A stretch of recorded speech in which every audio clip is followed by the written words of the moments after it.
नमस्कार, स्वागत है आप सभी का एक बार फिर से टीचर सॉल्यूशन के यूट्यूब चैनल पे। इंपॉर्टेंट क्वेश्चन की सीरीज़ में आज हम स्टार्ट करेंगे आपके समकालीन भारत और शिक्षा के यूनिट 4 यानी कि कंटेम्प्रेरी एंड इंडिया के आपके यूनिट 4 के मोस्ट इंपॉर्टेंट क्वेश्चन आज मैं आपका कराने वाला हूँ। बीएड फर्स्ट ईयर का आपका ये सब्जेक्ट रहता है। सीसीएस यूनिवर्सिटी या फिर माशाकुमरी यूनिवर्सिटी से बीएड कर रहे हैं और बीएड फर्स्ट ईयर में हैं, तो आज की वीडियो आपके लिए काफ़ी ज़्यादा इंपॉर्टेंट रहने वाली है। जो भी इंपॉर्टेंट क्वेश्चन मैं आपको करा रहा हूँ आपके एग्जाम में वो आपके 100% आने वाले हैं। इसलिए अगर आप हमारे चैनल पर नए हैं, चैनल को सब्सक्राइब कर लीजिएगा, बेल आइकन को प्रेस कर लीजिएगा, जिससे कि आपके पास वीडियो के नोटिफिकेशन आते रहें। सभी स्टूडेंट जो भी बीएड फर्स्ट ईयर में हैं, सीसीएस यूनिवर्सिटी से हो या फिर एमएसयू से हो, सभी को 2023 की नई वीडियो वाले इंपॉर्टेंट क्वेश्चन की वीडियो को वॉच करना है। ठीक है, कोई भी 2022 की पुरानी वीडियो को वॉच नहीं करेगा, क्योंकि नई वीडियो में कुछ ना कुछ नया खास हम इसमें जोड़ते चले जाएंगे। ठीक है ना, तो चलिए जल्दी से वीडियो को स्टार्ट करते हैं और देखते हैं कि यूनिट 4 में आपके कौन कौन से इंपॉर्टेंट क्वेश्चन आपको देखने को मिलने वाले हैं। पहला क्वेश्चन जो कि आपका इंपॉर्टेंट रहता है आपकी स्क्रीन पर है, वो आपका ये है कि प्राथमिक शिक्षा के सार्वभौमिक से आप क्या समझते हैं?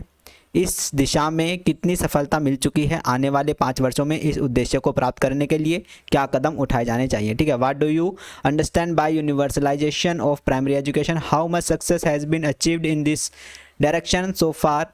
What step should be taken to achieve this aim within next 5 year? तो ये क्वेश्चन भाई आपका काफ़ी ज़्यादा आपका इंपॉर्टेंट रहता है, लॉन्ग में देखने को मिलेगा। इसका स्क्रीनशॉट ले लीजिए और अपने क्वेश्चन पे इसको क्वेश्चन बैंक में इसको टिक कर लीजिएगा। ठीक है, चलिए बात करते हैं नेक्स्ट क्वेश्चन की। नेक्स्ट क्वेश्चन जो कि आपका इंपॉर्टेंट रहने वाला है वो आपकी स्क्रीन पर है, वो आपका ये है कि भारत में अनिवार्यता तथा निःशुल्क प्राथमिक शिक्षा से संबंधित कौन कौन सी समस्याएं हैं, इन्हें दूर करने के उपाय सुझाइए। ठीक है, तो what are the problems related to free and compulsory education in India, give the suggestion to overcome them? तो ये क्वेश्चन भी आपका इंपॉर्टेंट रहता है। इसका स्क्रीनशॉट ले लीजिएगा, अपने क्वेश्चन बैंक में इसको टिक कर लीजिएगा।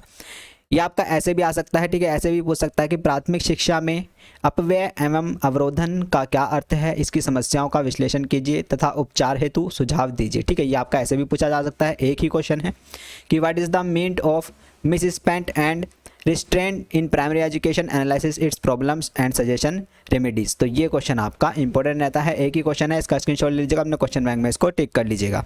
चलिए बात करते हैं नेक्स्ट क्वेश्चन की। नेक्स्ट क्वेश्चन जो आपका इंपॉर्टेंट रहेगा वो आपका यह है कि सर्व शिक्षा अभियान की विशेषताएं लिखिए। ठीक है, राइट द फीचर्स ऑफ सर्व शिक्षा अभियान। तो ये क्वेश्चन भी आपका इंपॉर्टेंट रहता है। इसका स्क्रीनशॉट ले लीजिएगा, अपने क्वेश्चन बैंक में इसको टिक कर लीजिएगा। नेक्स्ट क्वेश्चन की बात करते हैं फटाफट से। नेक्स्ट क्वेश्चन जो आपका इंपॉर्टेंट रहेगा वो आपका यह है कि जनपद्धतीय शिक्षा एवं प्रशिक्षण संस्था के क्या कार्य हैं? ठीक है, what are the functions of district institute of education and training, यानी कि डाइट के क्या क्या कार्य हैं, ये आपको बताना है। तो इंपॉर्टेंट क्वेश्चन आपका ये रहता है। इसका स्क्रीनशॉट ले लीजिएगा, अपने क्वेश्चन बैंक में इसको टिक कर लीजिएगा। ठीक है, तो यही थे आपके यूनिट 4 के मोस्ट इंपोर्टेंट क्वेश्चन जो कि मैंने आपको बताए हैं कंटेम्प्रेरी इंडियन एजुकेशन के। ठीक है, तो यानी कि यूनिट 1 में कंप्लीट करा चुका हूँ, यूनिट 2 भी मैं कंप्लीट करा चुका हूँ, यूनिट 3 और आज यूनिट 4 में आपकी कंप्लीट करा चुका हूँ। ठीक है, तो 4 यूनिट आपकी कंप्लीट हो गई हैं। धीरे धीरे आपका पेपर कल परसों में फटाफट से पूरा कंप्लीट हो जाएगा यूनिट 5 और यूनिट 6 के साथ। एक इंपॉर्टेंट बात मैं आपके साथ शेयर करूंगा कि कमेंट आ रही थी। देखो, विद्या और सूर्य के क्वेश्चन बैंक के बारे में मैं आपको थोड़ा सा बता देता हूं, क्योंकि आप लोग बीएड फर्स्ट ईयर में हैं तो आपको आई थिंक क्वेश्चन बैंक के बारे में इतना ज़्यादा नहीं पता होगा। ठीक है, तो सीसीएस यूनिवर्सिटी जो है आपकी और एमएसयू, ठीक है ना, दोनों सेम ही यूनिवर्सिटी हैं, एक जैसी है, कोई अंतर नहीं है, क्योंकि पहले सीसीएसयू ही थी और सीसीएसयू में से ये एमएसयू निकाली गई है। ठीक है, 3 जिलों के साथ आपको पता ही है, सहारनपुर, शामली और मुजफ्फरनगर के ज़िले को अलग कर दिया गया है ना, और उनको ये एमएसयू यूनिवर्सिटी दे दी गई है। ठीक है, अब बात करते हैं आप सीसीएस यूनिवर्सिटी और एमएसयू यूनिवर्सिटी के यहाँ चलते हैं 2 क्वेश्चन बैंक। एक चलता है आपका विद्या का क्वेश्चन बैंक, ठीक है, और एक चलता है आपका सूर्य का क्वेश्चन बैंक। ठीक है, अब जो विद्या का क्वेश्चन बैंक है वो सिर्फ आपका हिंदी लैंग्वेज में आता है। ठीक है, विद्या का क्वेश्चन बैंक जो है वो आपका हिंदी लैंग्वेज में आता है। ठीक है, सूर्य का क्वेश्चन बैंक आपका दोनों लैंग्वेज में आता है, हिंदी में भी आता है, ठीक है, और आपका इंग्लिश में भी आता है। ठीक है, सूर्य का क्वेश्चन बैंक आपका दोनों लैंग्वेज में आता है। विद्या का जो क्वेश्चन बैंक है जो हिंदी में आता है, उसके जो क्वेश्चन है उसके आगे सन मेंशन होगा, यानी कि ईयर, क्वेश्चन के आगे ईयर मेंशन रहता है। जो क्वेश्चन जिस भी ईयर में आया है तो वो ईयर उस क्वेश्चन के आगे मेंशन होगा। सूर्य के अगर हिंदी वाले क्वेश्चन बैंक की बात करूं तो हिंदी वाले क्वेश्चन बैंक में भी जो क्वेश्चन जिस ईयर में आया है उसके आगे मेंशन होगा। ठीक है ना, लेकिन अगर सूर्य का इंग्लिश वाले क्वेश्चन बैंक की अगर मैं बात करता हूं तो जो क्वेश्चन उसमें दिए गए हैं, ठीक है, उसके सामने ईयर मेंशन नहीं होता है। ठीक है, ध्यान से सुनना है।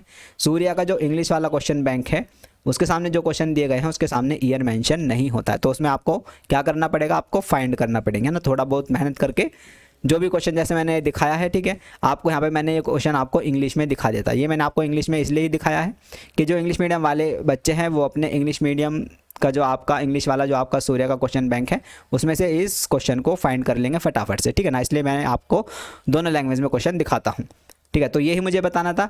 लेकिन अब क्या है कि इंग्लिश मीडियम वालों को लेना क्या है, इंग्लिश मीडियम वालों को सीधी सी बात है भाई, इंग्लिश वाला ही सूर्या लेना होगा क्योंकि आप इंग्लिश में पेपर लिखेंगे, है ना। अब वो जैसा भी है कैसा भी है वो आपको सूर्या ही लेना पड़ेगा ना चाहकर भी, ठीक है ना। ऑप्शन नहीं है आपके पास, सीधी सी कहने की बात यह है, आपको वही क्वेश्चन बैंक लेना है और उससे आपको लड़ाई करनी है, यानी कि उससे आपको पेपर देना है और उसी से ही पढ़ना है, ठीक है। तो सीधी सी कहने की बात ये थी, मुझे आपको समझाना था कि क्वेश्चन बैंक कैसे कैसे हैं सीसीएस यूनिवर्सिटी के लिए और माशा कॉमन यूनिवर्सिटी के लिए। बाकी चैनल पे नए हैं तो चैनल को सब्सक्राइब कर लीजिएगा, ठीक है, और बेल आइकन को प्रेस कर लीजिएगा जिससे आपके पास वीडियो की नोटिफिकेशन आते रहे। कोई भी इंपॉर्टेंट वीडियो आपको बिल्कुल भी नहीं छूटनी चाहिए। मिलते हैं अब यूनिट 5 के साथ नेक्स्ट वीडियो में। बाकी अपना ध्यान रखिएगा, अपने घर वालों का ध्यान रखिएगा, अपने मम्मी पापा का ध्यान रखिएगा।